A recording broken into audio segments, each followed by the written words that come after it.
Primera de Samuel, capítulo 18. Hoy vamos a hablar acerca de conexiones divinas y lealtad. Conexiones divinas y lealtad. Primera de Samuel, capítulo 18, del versículo 1 en adelante. Vamos a leer la palabra del Señor en este momento. Este es el pacto de David y de Jonatán. Son quizás el paradigma, el referente de una amistad divina, de un pacto de hermanos. A pesar de que tenían muy poco tiempo de conocerse, ellos se destacaron por ser personas que Dios los unió con un propósito especial. Dice la palabra del Señor de la siguiente manera: aconteció que cuando David acabó de hablar con Saúl, el alma de Jonatán quedó ligada con la de David, y lo amó Jonatán como a sí mismo. Y dice la palabra en el versículo 2: aquel día Saúl tomó consigo a David y no lo dejó volver a casa de su padre. Hizo Jonatán un pacto con David porque lo amaba como a sí mismo. Se quitó Jonatán el manto que llevaba y se lo dio a David, así como otras ropas suyas, su espada, su arco y su cinturón. Fíjese que él le entregó pertenencias especiales que Jonatán, hijo del rey Saúl, tenía. Y dice el versículo 5: y salía David a donde quiera que Saúl lo enviaba y se portaba prudentemente. Entonces lo puso Saúl al frente de su gente de guerra y era bien visto por todo el pueblo y también por los siervos de Saúl. Permítame orar brevemente. Gracias, Señor, te damos, Padre eterno, por este momento que nos permite, Señor, ahora hablar de tu palabra. Te pido que hables a tus hijos, Señor, que uses mis labios para honra y gloria de tu nombre, y que todo lo que nosotros hablemos sea de edificación, de consolación, de exhortación para cada vida que en esta mañana está en tu casa, Padre. Te bendecimos en el nombre de Jesús. Amén. Amén. David y Jonatán. Ahí nosotros vimos los eventos que ocurrieron inmediatamente después de que David saliera a la luz, de que fuera dado a conocer a todo el pueblo luego de haber matado al gigante Goliat de una manera heroica, de una manera milagrosa también, porque solamente por la dirección de Dios podía David haber hecho lo que hizo contra un gigante como Goliat. No había probabilidad humanamente hablando, de que David pudiese ganarle a Goliat. Así que en el momento que nosotros estamos leyendo acá, es el momento que David está ya en un salto de fama, en un salto de un gran evento que ha ocurrido, y ha hallado gracia no solamente delante de Jonatán, sino delante de todo el pueblo. Y desde ese momento, dice la palabra del Señor, que el alma de Jonatán quedó estrechamente ligada con la de David. En ese momento hizo pacto con él, le entregó vestiduras. Recordemos en esta mañana que Jonatán era un príncipe, era el heredero, por así decirlo, del trono de su padre Saúl. Así que no era cualquier persona que estaba en ese momento haciendo pacto con David. Y aquí nosotros vemos que es Dios que los une. Dios los une con un objetivo y con un propósito que en ese momento probablemente no era muy conocido. Se fue desvelando, fue saliendo a la luz cuál era el propósito del Señor con todas estas cosas. Ahora bien, el tema de estas conexiones que Dios hace, que Dios trae a nuestra vida, personas que vienen para bendecirnos, personas que quizás tú no andabas buscando conocerlas, pero Dios la puso enfrente de ti y han resultado de bendición. Tiene un componente en el medio que se llama lealtad, que se vio, fue el ingrediente fundamental de esta relación maravillosa que tuvieron Jonatán y David, a pesar de que no tenían quizás mucho tiempo de conocerse. No sé a cuántos de ustedes les ha pasado que tienen amigos de 20 años, de 15 años, de 10 años, pero de repente a veces llega alguien y no en mucho tiempo usted hace una conexión muy fuerte con esa persona. Tienen muchas cosas quizás en común, tienen objetivos similares, han visto que el propósito de Dios quizás va de la mano y han logrado entrelazarse y han sido de bendición mutua el uno al otro esa amistad, a pesar de que quizás no tenían mucho tiempo. Y la lealtad es muy importante en este tipo de relaciones. Creo que hace unos días les conté esto que les voy a contar, pero lo voy a repetir si acaso no lo hice. ¿Cuántos de los que están aquí han tenido un perro o tienen perros? Benditos sean ustedes que le dejan tener perros. Porque en mi casa está prohibido. Eso era antes, pero cuando nos casamos, teníamos un aspirante a perro o chihuahua. Era número 1 o número 2 que nos regalaron. Y ustedes saben que son muy particulares esta raza de perros. Son muy celosos también. Cuando se apegan a la persona, a su amo, a veces no quieren ni que se le pegue otra persona. Cuando llega el dueño, se ponen tan contentos que a veces hasta se te hace pipí. Y dicen que a veces hasta se deprimen. Nosotros más o menos vimos eso porque hace 19 años, 18, vivíamos en un segundo nivel pequeño de una casa parecida a la que está aquí arriba y vivíamos solos. Obviamente no teníamos niños, no trabajábamos. Entonces el perrito duraba el día entero solo en la casa mientras estábamos trabajando. Cuando llegábamos lo veíamos un poquito triste, lo veíamos como cabizbajo. Yo creo que una vez hubo un intento de suicidio, que trató de tirar del techo, estaba como medio cabizbajo. El punto es que nos dimos cuenta, yo hice el intento de entrenarlo, de que saliera todos los días a hacer sus necesidades en una gramita que había frente a la casa. Me levanté por varios días consecutivos, en la mañana bien temprano, ven, hazlo aquí. Se llamaba Taquito, como medio mexicano. Ven, Taquito, lo sacaba. Él no hacía, desde que llegaba a la casa, ahí hacía. Yo me imagino que él decía, ¿por qué tú me sacas si mi asunto está aquí? Es aquí que yo quiero. El punto es que nos dimos cuenta que no podíamos tenerlo, no teníamos el tiempo ni las condiciones para hacerlo. Mi esposa, como yo les he dicho, es de San Víctor Moca. La persona que nos lo regaló era de aquí, de San Víctor Moca. ¿Qué pasó con ese perrito? La casa de la mamá de mi esposa, que ya está con el Señor, era un asunto como de aquí a 3, 4 casas de distancia, más o menos, de donde vivían las personas que nos regalaron el perrito. Ella iba todos los días a comer a la casa de su mamá. Cuando ese perrito escuchaba el sonido del motor del carro de Juliana, salía de su casa, iba a la casa donde ella estaba, la casa de su mamá, y se sentaba a los pies de ella mientras ella estaba comiendo. Desde que ella se iba de la casa, que terminó de comer, el perrito decía, yo no tengo más nada que hacer aquí. Se iba de la casa y volvía para atrás, lo que ocasionaba muchos problemas con la madre de Juliana, porque ella decía, ¿pero qué es esto? ¿Sabe cómo se llama eso? Lealtad. Ese perrito seguía viendo a Juliana como su ama, a pesar de que no estaba ya con ella, pero la seguía identificando. Era impresionante cómo él iba, se quedaba ahí con ella y estaba con ella todo el tiempo. Por eso se dice que no hay un asunto más leal que un perro. Los perros tienen esa cualidad innata, son bastante leales. Y yo no sé cómo usted define la lealtad. Hay personas que ven la lealtad también como una calle de una sola vía, como que debe ser para mí. No, la lealtad es de 2 vías, pero en este sentido, estrictamente hablando, la lealtad es muy importante entender a lo que se refiere y cuál es el valor de ella. ¿Qué es la lealtad? Es la cualidad de ser fiel.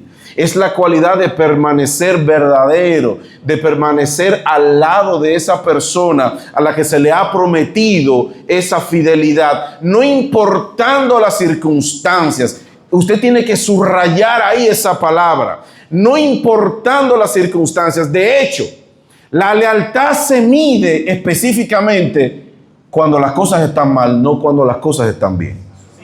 Cuando las cosas están bien, no se mide la lealtad. Cuando todo va color de rosa, no es tiempo de saber si una persona es leal. Cuando las cosas marchan bien, no se da uno cuenta cuando alguien nos es leal. Es cuando las cosas no marchan bien que se mide si uno es leal o uno no es leal. Por eso el voto matrimonial dice lo siguiente: yo prometo amarte, cuidarte, respetarte en las buenas, y repita conmigo, y en las malas. En riqueza, y repita conmigo, y en pobreza. Para gente que cuando hay pobreza, ¡ay! Por eso el voto te amarra en las buenas y en las malas, en salud y en enfermedad, en riqueza y en pobreza, porque en riqueza, en salud y en prosperidad no se mide la lealtad. Es cuando estamos en enfermedad, cuando estamos en pobreza y cuando las cosas no nos están saliendo bien. Ahí es donde se mide la lealtad. Si yo permanezco fiel a esa persona que ha correspondido para conmigo también esa misma fidelidad y esa misma lealtad. Jonatán es uno de los ejemplos más hermosos de la lealtad que nosotros vamos a encontrar en la palabra del Señor. ¿Quién era Jonatán? Jonatán, como les mencioné y todos saben, era hijo heredero al trono del rey Saúl, el hijo mayor de Saúl. Fue un joven destacado en la guerra y sobre todo un joven que tenía sus prioridades bastante claras en torno a la lealtad, porque aquí voy a hablar de algunas cosas que a veces pueden confundirse en este sentido. Jonatán primero le era leal a Dios y después a los hombres. Y esto es muy importante, porque desde mucho tiempo antes de conocer a David, Jonatán se mostró crítico hacia algunas actitudes equivocadas de su propio padre Saúl. Era mi padre, pero él se daba cuenta: papá, esto no está bien, esto no se está actuando de esta manera, aunque fuera su propio padre. Y aquí nosotros vemos que él fue este ejemplo impresionante. Jonatán conoció a David en ese momento ya cumbre, pero como hablamos anteriormente, se hizo en ellos una conexión que vino de parte de Dios, un vínculo, e hicieron un pacto. ¿En qué consistía este pacto de Jonatán y David? En ese tiempo se sabía que los reyes corrían mucho riesgo. Se sabía que había probabilidades de que, y cuando un rey lo mataban, su familia corría con la misma suerte. Así que el pacto entre David y Jonatán tuvo que ver de lealtad mutua y tuvo que ver con un respeto a la descendencia. Pero aquí hubo algo muy importante. Ellos se pusieron de acuerdo sobre lo que iba a pasar en la descendencia de ellos, pero sobre todo algo muy interesante. Jonatán, a pesar de que era el hijo de Saúl, a pesar de que era legalmente el heredero al trono, él se dio cuenta que en David había una orden divina. Él se dio cuenta que había un propósito especial en David que iba por encima de sus intereses personales. Y Jonatán mismo reconoció: yo sé que Dios te ha puesto a ti para que tú seas rey. Le está hablando el que iba a ser el rey, diciéndole: no, yo sé que tú vas a ser el rey y vamos a hacer un pacto de que tú vas a ser el rey después de mi padre y después de ti iré yo. Le dijo así Jonatán. Miren cómo este muchachito era un joven, pero estaba entendido en los tiempos y en los propósitos del Señor. Fíjense cómo hoy en día la mayoría de los políticos no les gusta soltar el cargo, no les gusta soltar. Hemos visto eso nosotros en política. ¿Qué político usted puede ver que diga voluntariamente: no, yo le cedo esto para que vaya fulano? No lo sueltan.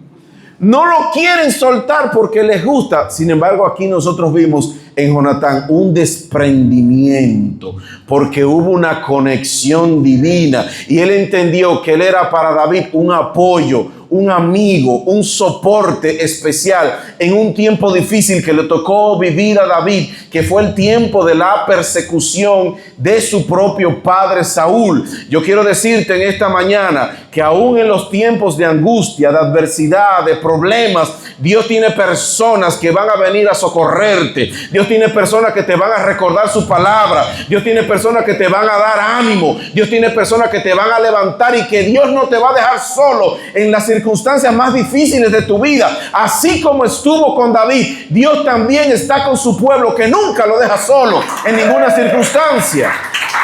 Aleluya. Fíjense en qué momento llegó Jonatán a la vida de Saúl. En el momento en el que el rey, no un comandante, no un ministro, en el que el rey empezó a decidir, este muchacho hay que matarlo. En el momento en el que todo el mundo, porque David pasó de extrema popularidad a tener que huir de la presencia de Saúl. Fue un cambio brusco. Fue un cambio porque se ve muy lindo. Jehová te ungió como rey. Samuel viene y unge a David. Su propio padre ni siquiera lo toma en cuenta. Ya viene con un corazón menospreciado. Sus hermanos, cuando viene a la batalla, le dicen: yo sé el corazón tuyo, que tú viniste a ver la batalla. Sus hermanos también lo menosprecian. Viene con un rechazo familiar. Entonces el rey aparentemente le agrada. Pero inmediatamente el rey escuchó un corito, que yo no sé si ustedes lo han escuchado, que decía: Saúl mató a sus miles y David a sus 10,000. Esa fue la gota que derramó el vaso. Pero nada más falta que le den el reino, dijo Saúl.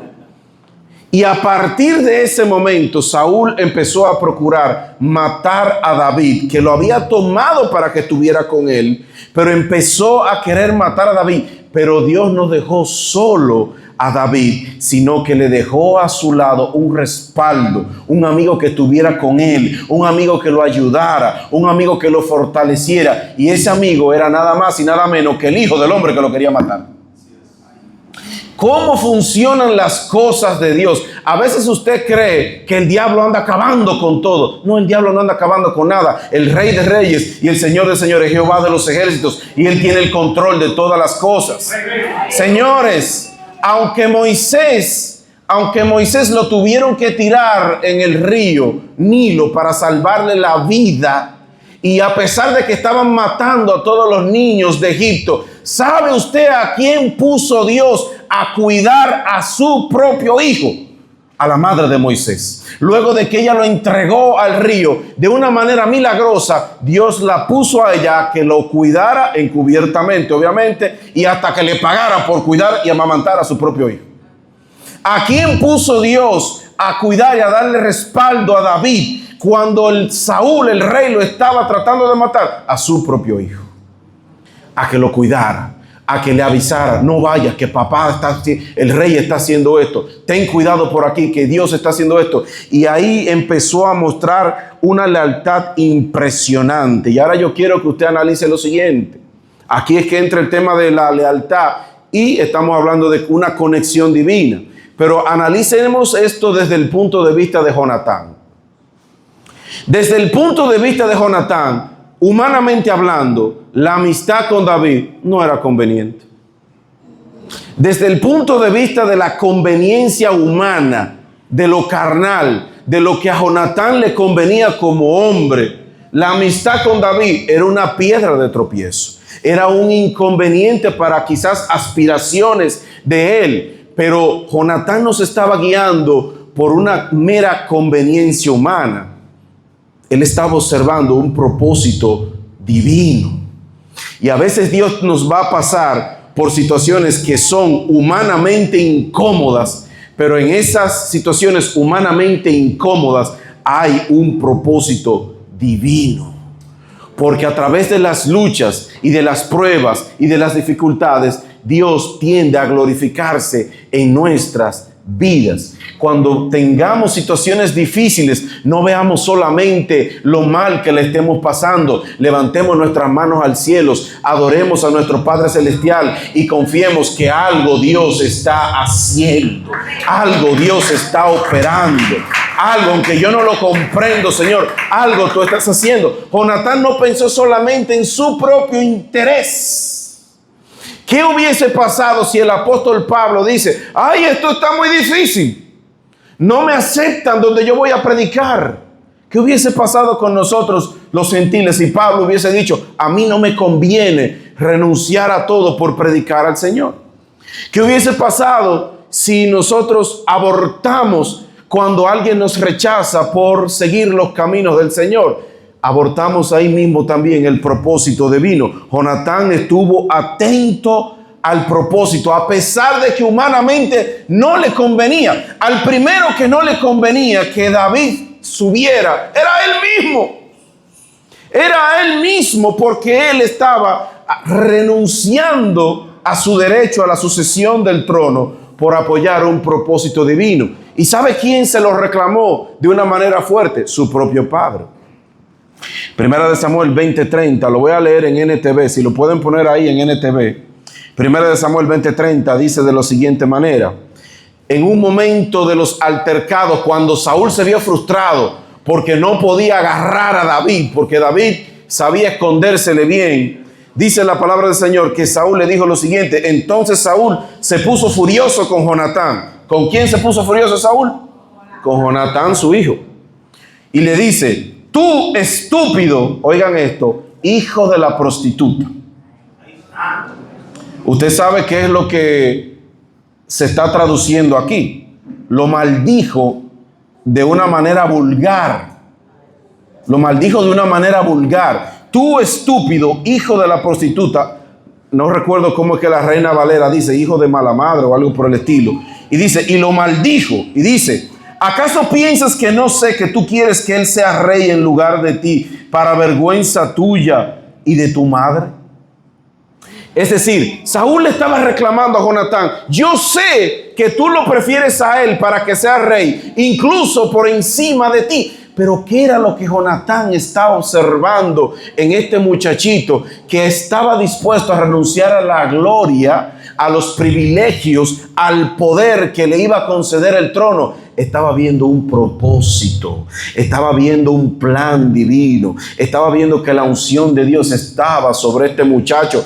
Yo no sé por las situaciones que a veces tú y yo pasamos, pero por encima de las situaciones complicadas y difíciles, yo tengo que ver, hay un propósito divino detrás de estas cosas. Hay algo superior que Dios quiere que nosotros miremos por encima de las dificultades y de los aspectos negativos de lo que podamos estar pasando. El principio es que la lealtad nos separa de los infieles. La lealtad nos separa de aquellos que rompen el pacto, de aquellos que rompen el compromiso. Nuestra lealtad con el Señor, nuestra lealtad para la palabra del Señor, para con sus mandamientos, nuestra lealtad con nuestros hermanos, nuestra lealtad con nuestra propia iglesia, obviamente, con nuestros líderes. Hay un principio de lealtad. Fíjense que la palabra del Señor nos manda a guardarnos los unos con los otros, pero en ese mismo orden, ya que ellos son amigos íntimos y Jonatán estaba dispuesto a enfrentar a su propio padre con todo el respeto debido, les hago la siguiente pregunta, no para que me la respondan, sino para que la mediten. Si Jonatán, en pleno conocimiento, sabía que David iba a ser rey, era como un secreto a voces. Todo el mundo sabía que la unción de Dios estaba sobre ese muchachito, sobre esa persona, y lo llevó a protegerlo. Tenía las prioridades bastante claras. Entonces yo le hago la siguiente pregunta para que la mediten. Por esas acciones, lo que Jonatán hizo, lo hizo desleal con su padre. Medítelo un minuto. Lo que Natán hizo, lo hizo desleal a su padre. Las acciones que él hizo, las decisiones que tomó, decidir proteger a David, lo hizo eso desleal a su padre. Una amistad que trascendió esos linderos, ¿cómo usted la catalogaría? Yo diría que un simple sí sería una respuesta simple a una pregunta quizás un poco compleja.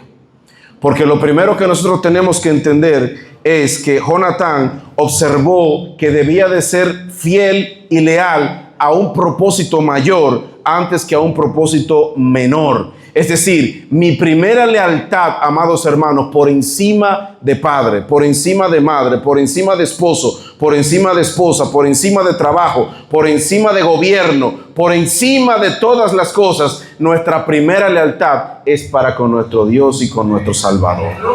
Por encima de todas las cosas. Por encima de todas las cosas. Así que decir un simple sí sería dar una respuesta simple a una pregunta compleja. Y se los explico de la siguiente manera. Al reconocer que Dios estaba con David y que al mismo tiempo el comportamiento de su padre era reprochable, aunque fuese su papá y fuera el rey, pero yo no puedo apoyar que mi padre quiera matar a una gente porque sí. Porque él es mi padre, yo lo voy a apoyar. No, Jonatán tenía sus prioridades claras. Sus prioridades claras. Y lo digo de la siguiente manera. Por ejemplo, yo no soy desleal a mi país si desobedezco las órdenes que me ha dado mi país. Si esas órdenes son en contra de la voluntad de Dios, yo no soy desleal a mi país por desobedecer las órdenes de mi país. Les pregunto lo siguiente: ¿nos manda la palabra de Dios a ser obedientes a los gobernantes terrenales, a orar por ellos y a someternos a las leyes? Claro que sí.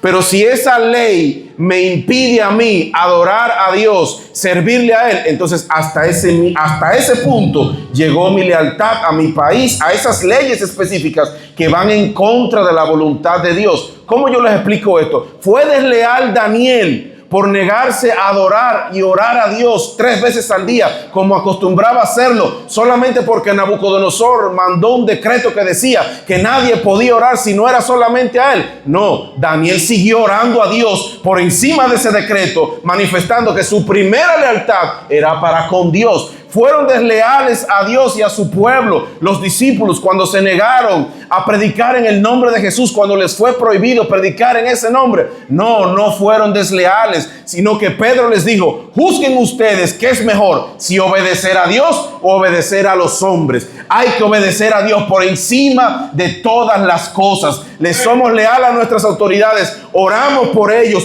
pero por encima de las autoridades terrenales, les somos leales y obedientes a Jehová de los ejércitos, a nuestro Señor, a nuestro Salvador, al propósito divino, a lo que Dios ha establecido para con todos y cada uno de nosotros. ¿Qué fue lo que Jonatán vio? Yo amo a mi padre, yo lo quiero. Y aquí hago un paréntesis. Cabe destacar que Jonatán fue tan leal a su padre que murió en batalla con él. Jonatán no le fue desleal a su papá, Jonatán le fue leal a Dios. Si hay gente que quiere pensar que por eso le fue desleal a su papá, ese es un problema, pero Jonatán tenía claro que primero estaba el Señor y el compromiso con el Señor. Dios es quien define el bien y el mal. Lo que está bien y está mal, es Dios quien lo define. Dios es quien define qué es correcto y qué es incorrecto. Dios es el que define qué es lo puro y qué es lo impuro. Así que líbranos en algún momento de que nosotros le llevemos la contraria a los propósitos del Señor. Jonatán le fue fiel al propósito del Señor, y en ese momento ese propósito estaba concentrado en respaldar a David en perjuicio propio. ¿Cuántas veces por obedecer al Señor quizás tomamos decisiones que vayan en perjuicio propio? Otros mienten en los reportes que tienen que hacer. Bueno, vamos a maquillar esto un poco. Algunos le dirán: tú eres un tonto por no hacerlo. No eres un tonto. Tú estás consciente de que por encima de tu jefe, por encima de tus autoridades, está tu Señor, que todo lo ve, porque al final no trabajamos para los hombres, trabajamos para el Señor. Una persona te hizo una propuesta indecorosa, no deseable, pero nadie lo va a saber. Ese es el truco del enemigo, que nadie lo va a saber. Eso es mentira. Jesús dijo: no hay nada oculto en esta tierra que no haya de ser manifestado. Amados hermanos, si hay algo que yo he visto impresionantemente real, es esa palabra que Jesús dijo: en esta tierra no hay nada escondido que un día no salga a la luz. No, por más que usted quiera taparlo, esconderlo por aquí, meterlo por allí, en algún momento a Dios usted no lo va a poder burlar. No podemos burlar a Dios. Dios va a sacar esas cosas a la luz. Nunca caigamos en el error del enemigo creyendo que tal cosa no se va a saber. Dios la sabe, que es lo importante de todas las cosas, y al fin y al cabo Él también la va a manifestar. Entonces no debemos de ser leales porque se sepa o porque no se sepa, sino leales porque nuestro Dios está al tanto de todas las cosas. Concluyo diciendo de la siguiente manera: ¿y de Dios qué podemos decir? Ya vimos esa amistad de David y de Jonatán, que se medía en el calor de la situación, no en el frío. La lealtad y la fidelidad se mide en el calor de la prueba, no cuando todo está serenito o como aquí en aire acondicionado. Se mide en el calor. Cuando un cardiólogo quiere hacernos una prueba del corazón, hace una prueba que se llama de esfuerzo. Te pone en una máquina, te pone a correr para ver cómo reacciona tu corazón en el esfuerzo. No te dice, siéntate ahí, tómate una piña colada. Te pone a correr. Es en el calor que se mide el esfuerzo y se mide la fidelidad. Vamos a ver cómo están las cosas. De los hombres ya lo vimos, y de Dios. ¿Qué tú opinas de la fidelidad de Dios? ¿Ha sido fiel Dios para contigo? Porque de Dios no podemos hablar de lealtad, porque la lealtad se mide de manera horizontal, o de subordinados o entre iguales. De Dios yo no puedo esperar lealtad. De Dios yo hablo de fidelidad, porque Dios es superior a nosotros. La fidelidad de Dios, ¿cómo la has visto en tu vida? ¿Cómo has visto el Señor trabajando contigo? Trabajando contigo cuando estás bien, cuando te portas bien y cuando quizás no te portas tan bien. ¿Cómo has visto que el Señor ha trabajado en tu ser, en las buenas y en las malas, en riqueza y en pobreza, en salud y en adversidad? ¿Sabe cómo mira Dios nuestra relación con Él y la palabra fidelidad para con nosotros? A través de la prisma, a través de los lentes del pacto. A través de un pacto. La relación de Dios para con nosotros no es una relación de amistad que hoy está y mañana puede que no esté. ¿Cuántos de los que, bueno, no me levanten la mano, pero aquí todos han tenido en alguna etapa de su vida enemigos? La Biblia dice, en cuanto dependa de vosotros, estén en paz para con todos. Pero miren qué bien que dice la Biblia, en cuanto dependa de ustedes. A veces hay cosas que se te salen de la mano. Y hay personas que a veces se han ganado un enemigo sin hacer nada. Pero ya no depende de ti si tú has hecho lo que tienes que hacer. Quizás hay personas que tú le has caído mal. Quizás hay decisiones importantes que tú has tenido que tomar por fidelidad al Señor y te has ganado un enemigo por eso. El punto es que a veces hay amigos que están y otros amigos que no están. Pero miren cómo ese es el Señor, que no mira nuestra relación con Él como que ahora estoy y como que ahora no estoy. No, nosotros estamos bajo el pacto de la sangre de nuestro Señor y Salvador Jesucristo. Y un pacto no es simplemente una promesa, es algo mayor. Es el último de los compromisos, es el pacto. Y tú y yo estamos bajo un pacto, bajo el pacto de la gracia de nuestro Señor y de Salvador. Miren cómo las personas, hoy en día se usa mucho que las personas se unen en unión libre. Se unen en lo que se llama concubinato. ¿Por qué mucha gente se une en concubinato? Porque le teme al compromiso. Le teme a lo que representa firmar ese papel. Ese papel significa muchas cosas. Ese papel significa una obligación. Ese papel que tú firmas delante de un juez te sella con un compromiso que tiene hasta garantías. ¿Cuáles son esas garantías? Si el pacto se rompe, hay problemas económicos. Si el pacto se rompe, hay una obligación. Y por eso muchas personas le temen a firmar ese papelito. Dios no le teme a firmar el papel, lo firmó con la sangre de nuestro Señor y nuestro Salvador. Él está amarrado a ti con pacto. Estamos unidos a Él a través de la sangre que su Hijo derramó. Un pacto. No simplemente una palabra, no un amor que hoy está y que no está. Un pacto. Repita conmigo, pacto. Así ve Dios mi relación con Él. A través de Jesús, nuestro mediador, el único mediador entre Dios y los hombres, el que nos une al Padre, nuestro Señor y Salvador, Jesucristo. Yo estoy unido a Dios a través del único puente, a través del único camino que es Jesucristo. Si le he permitido entrar a mi vida, Dios ve mi relación con Él de hijo adoptivo por un pacto. Entonces, ese pacto, a pesar de que nosotros a veces metemos la pata, ese pacto, a pesar de que nosotros a veces somos infieles, Dios no es infiel. Repita conmigo, Dios no es infiel.